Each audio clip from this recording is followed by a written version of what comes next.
Wisdom seekers, life flows like a river, ever-changing, never still. Yet many of us live as though time is static, stuck in the currents of our past. The memories of old regrets, mistakes, missed opportunities, and heartaches can feel as if they define our present. But what if I told you that you hold the power to break free from this mental prison? That you can stop living in the shadows of what was, and instead thrive in the light of what is and what will be. This journey isn't about erasing the past. The past, after all, is part of who we are. Instead, this journey is about releasing the grip it has on you so you can move forward unburdened. It's about building new habits that allow you to stop living in the past and create space for the person you want to become. As Marcus Aurelius said, the happiness of your life depends upon the quality of your thoughts. This applies to our thoughts about the past as well. In this video, we'll explore 8 life-altering habits to stop living in the past and fully embrace the present and future. These habits are not quick fixes. They are lifelong practices rooted in ancient wisdom, including the teachings of Stoic philosophers. So wisdom seekers, are you ready to let go of what no longer serves you and unlock a future of endless possibilities? Then let's dive deep into the transformative habits that will help you stop living in the past. Wisdom seekers, your support means everything. Make sure to like and subscribe if you haven't yet, and consider using the thank you feature to make a donation. Every like, subscribe, and donation helps us continue our mission of sharing knowledge. Ready to unlock more wisdom? Let's get started. Habit 1. Embrace the present moment. The first habit we must cultivate to stop living in the past is to embrace the present moment, fully and completely. But what does it mean to truly live in the present? It means giving up the obsessive replaying of what has already occurred and instead immersing yourself in the here and now. This is the foundation of almost every philosophical and spiritual tradition, particularly Stoicism. Marcus Aurelius wrote, "Confine yourself to the present." This wasn't just advice to endure hardship, but rather a profound observation about how we create unnecessary suffering by living anywhere but the present moment. When we dwell in the past, we deprive ourselves of the only real thing we have, this moment. Living in the present means engaging your senses, seeing, hearing, feeling, touching what is around you right now. When was the last time you stopped to notice the warmth of the sun on your skin or the sound of the wind in the trees? These small moments, when appreciated, anchor us in the present. To develop this habit, start by practicing mindfulness throughout your day. Mindfulness is the practice of being fully aware of the present moment without judgment. You can start small. Focus on your breathing when you wake up. As you go about your day, notice the sensations of your body, the sights and sounds around you.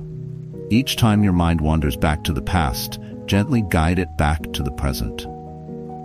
Meditation is another tool that can help you strengthen this habit. A daily meditation practice, even just for 5 or 10 minutes, trains your mind to stay anchored in the moment. It gives you the mental clarity to notice when you're drifting back into the past and the strength to pull yourself back to the present.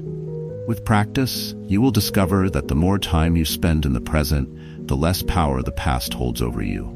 By embracing the moment, you reclaim your life. Habit 2. Reframe your past. Many of us get stuck in the past because we have attached negative meanings to the events that have occurred. Perhaps you failed at a career goal or experienced a painful breakup. It's natural to look back and feel regret, shame, or anger. But here's the key. The past is not a static thing. While we cannot change the events, we can change how we interpret them. This is where the power of reframing comes in.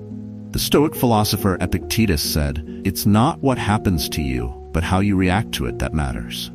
This concept is the essence of reframing. By changing the story we tell ourselves about our past, we can alter how we feel about it. Take a moment to reflect on a difficult event from your past. Maybe it was a failure that left you feeling inadequate. Now, instead of viewing it as a failure, try to see it as a lesson. What did you learn from that experience? How has it helped you grow into a stronger person today?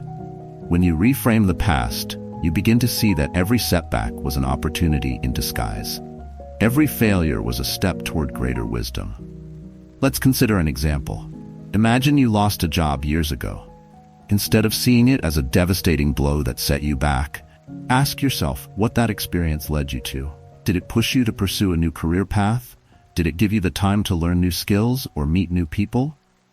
By reframing that experience, you shift your perspective from one of loss to one of growth.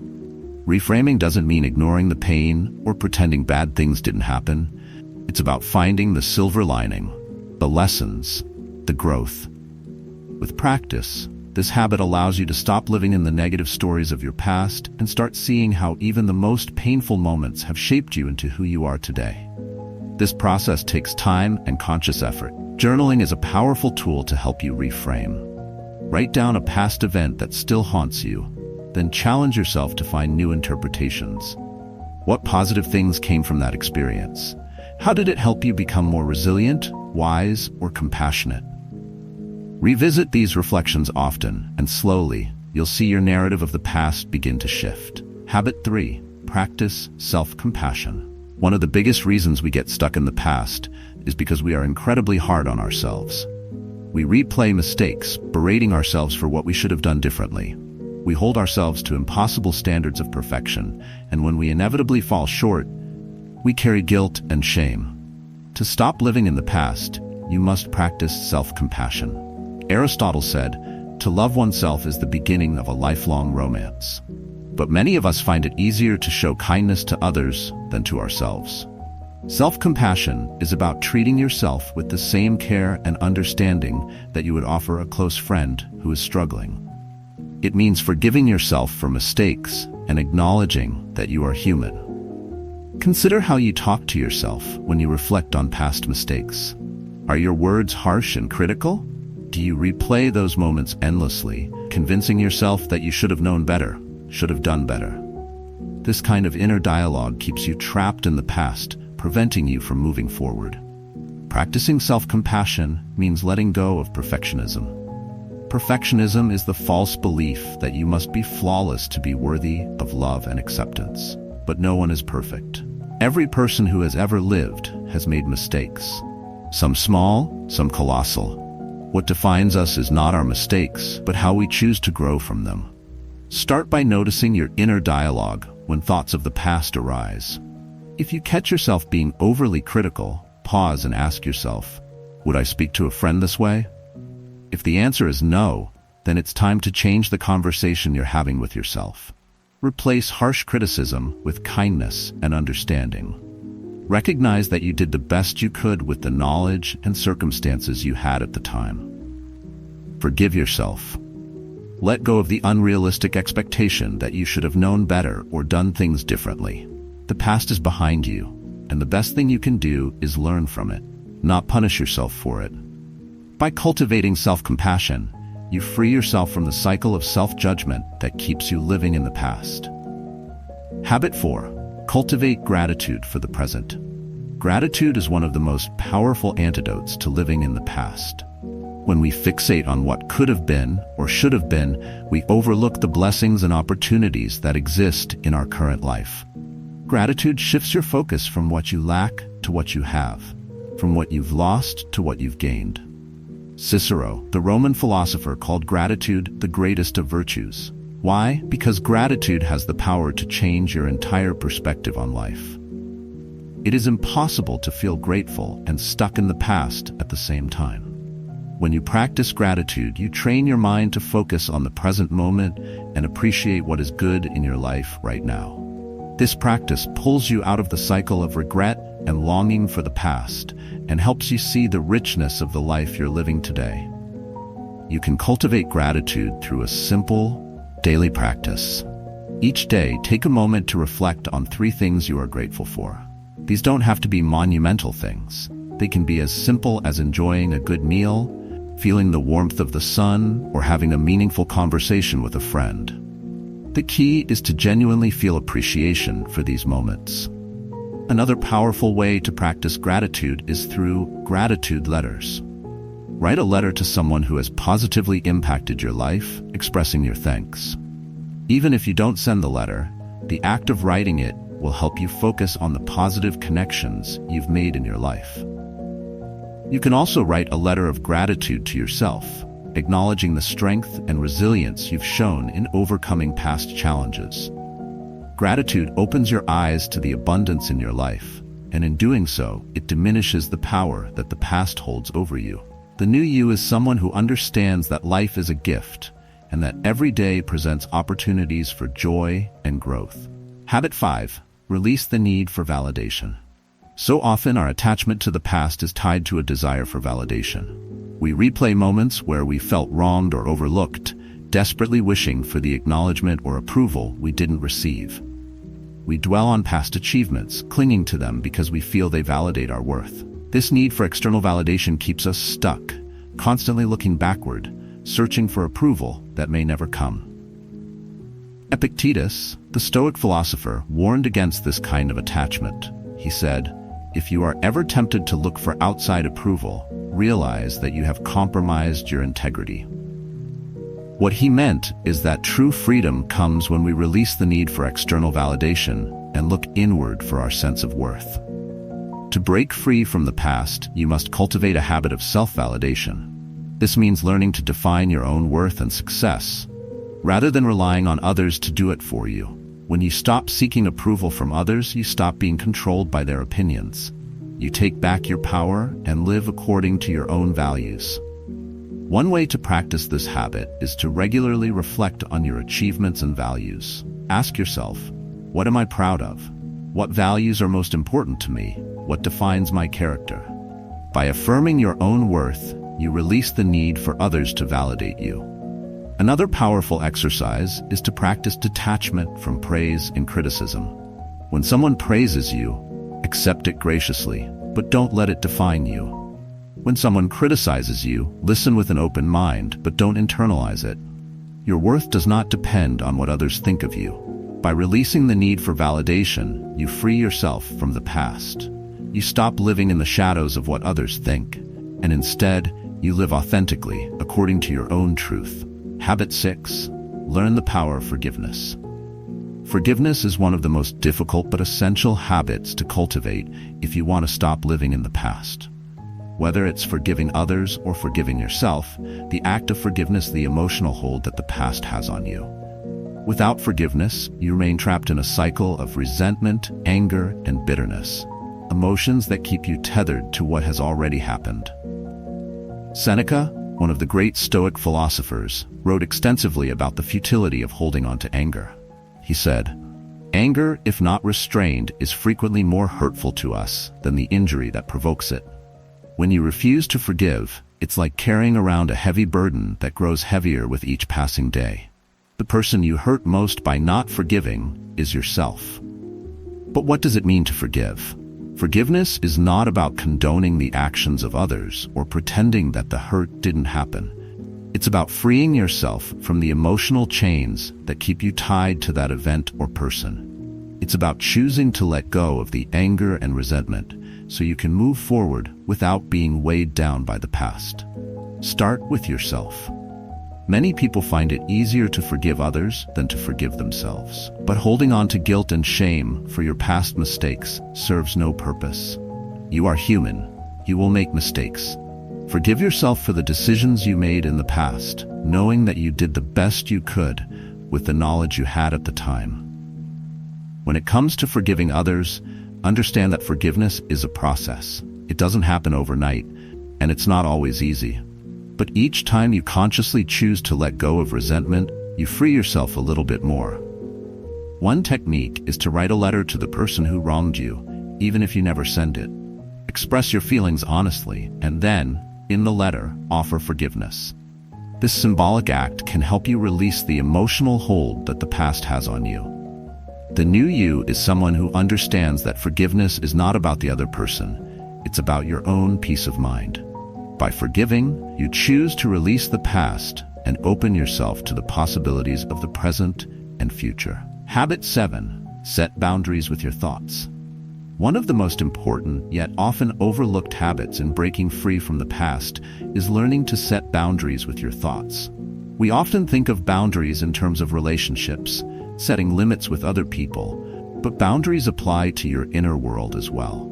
Your thoughts can either serve you or sabotage you, and learning to manage them is crucial if you want to stop living in the past. The Stoics believed that we are not disturbed by events themselves, but by our thoughts about those events. Epictetus taught, "You are what you repeatedly think." Therefore, guard your mind and be vigilant in how you think about the past. If you constantly allow your mind to replay old hurts, regrets, and mistakes, you reinforce those negative patterns. It's like walking the same path over and over again until it becomes a well-worn groove in your brain. To break free from this cycle, you must learn to set boundaries with your thoughts. When a negative thought about the past arises, recognize it for what it is, a mental habit, not a reflection of your current reality. You can acknowledge the thought without getting caught up in it. One technique for setting boundaries with your thoughts is called thought labeling. When you notice yourself ruminating on the past, simply label the thought, "This is a memory," or "This is regret." By naming the thought, you create some distance between you and the emotion, making it easier to let go. You remind yourself that this is just a thought, not a reflection of your present reality. Another helpful tool is thought stopping. When you catch yourself spiraling into negative thinking about the past, you can literally say stop to yourself. Then consciously shift your focus to something else, perhaps a current goal, a physical sensation like your breath, or an activity that engages you fully. With practice, you'll find that you can interrupt the cycle of negative thinking and redirect your mind to more constructive thoughts. By setting boundaries with your thoughts, you regain control over your mind. You stop living in the past and instead focus your mental energy on creating the future you want. Habit 8. Build a vision for your future. Finally, one of the most effective ways to stop living in the past is to build a compelling vision for your future. When we are stuck in the past, it's often because we have no clear sense of where we're going. We cling to old memories and regrets because we don't have a strong enough vision pulling us forward. Philosophers throughout history have emphasized the importance of having a purpose or direction in life. Aristotle spoke of the telos, the end goal or purpose that every person should strive for. Without a vision for the future, we drift aimlessly and it's easy to get lost in the past. Building a vision for your future means taking the time to reflect on what you truly want in life. What are your goals? What kind of person do you want to become? What legacy do you want to leave behind? By answering these questions, you begin to shift your focus from what was to what could be. Visualization is a powerful tool to help you build your future. Spend a few minutes each day visualizing the life you want to create. Imagine yourself achieving your goals, living according to your values, and becoming the best version of yourself. The more clearly you can see your future, the more motivated you will be to take action in the present. Goal setting is another essential component of building a vision for your future. Break down your long-term vision into smaller, actionable steps. Each time you take a step toward your goal, no matter how small, you shift your focus from the past to the future. You stop living in the shadow of what was and start creating what will be. The new you is someone who is forward-focused, who understands that the past is behind you and the future is full of possibilities. By building a vision for your future, you create a life that is driven by purpose, not by past regrets. Conclusion. Wisdom seekers, the past has shaped you, but it does not have to define you. By cultivating these 8 powerful habits, you can stop living in the past and start living fully in the present with a clear vision for the future. Embrace the present moment. Reframe your past. Practice self-compassion. Cultivate gratitude for what you have. Release the need for validation. Learn the power of forgiveness. Set boundaries with your thoughts. And most importantly, build a vision for your future that excites and motivates you. As the Stoics taught, we cannot control what has already happened, but we can control how we respond to it. You are the author of your life story, and every day is a new page. Let go of the past and start writing the future you deserve. Thank you for being part of this journey. Until next time, wisdom seekers, live fully, live freely, and never stop growing.